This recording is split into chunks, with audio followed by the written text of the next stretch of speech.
Shabbat Shalom. Today is Saturday, March the 13th, 2021, and this is the Sabbath message for this week. Exodus 20, verses 8 to 11 says, "Remember that the Sabbath day belongs to me. You have 6 days when you can do your work, but the 7th day of each week belongs to me, your God. No one is to work on that day, not you, your children, your slaves, your animals, or the foreigners who live in your towns. In 6 days I made the sky, the earth, the oceans, and everything in them. But on the 7th day I rested. That's why I made the Sabbath a special day that belongs to me."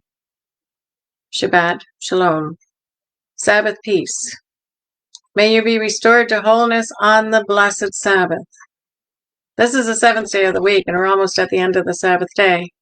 I pray that your day was focused on the Lord God Almighty, and that you were able to enjoy time with the family that God has blessed you with. Exodus 35, verses 2 and 3.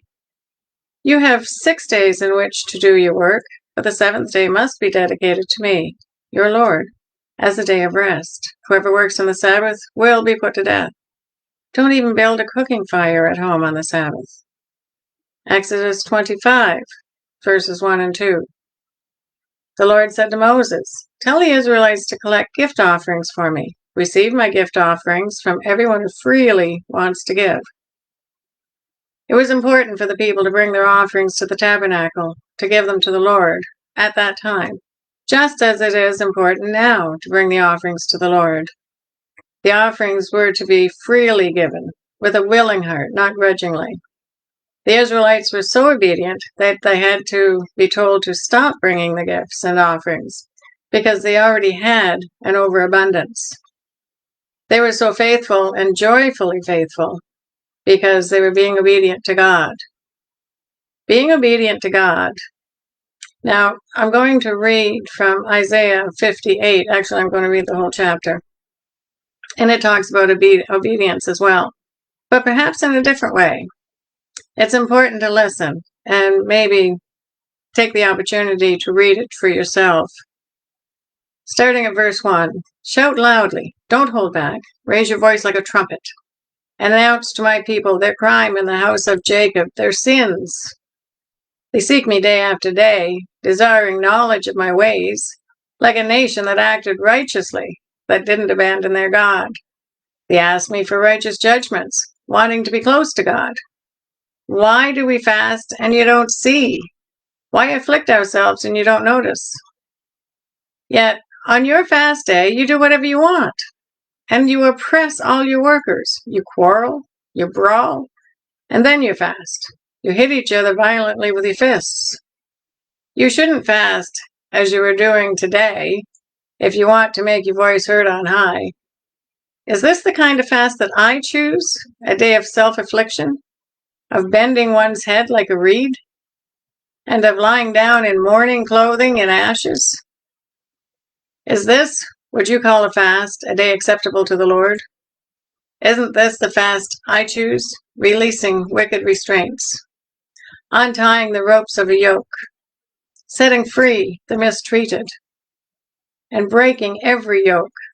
Isn't it sharing your bread with the hungry, and bringing the homeless, poor into your house, covering the naked when you see them, and not hiding from your own family? Then your light will break out like the dawn, and you will be healed quickly.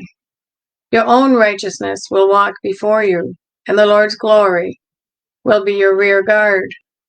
Then you will call, and the Lord will answer. You will cry for help, and the Lord will say, 'I'm here.' If you remove the yoke from among you, the finger pointing, the wicked speech, if you open your heart to the hungry, and provide abundantly for those who are afflicted, your light will shine in the darkness, and your gloom will be like the noon. The Lord will guide you continually and provide for you, even in parched places. He will rescue your bones. You will be like a watered garden, like a spring of water that won't run dry. They will rebuild ancient ruins on your account, the foundations of generations past. You will restore. You will be called mender of broken walls, restorer of livable streets.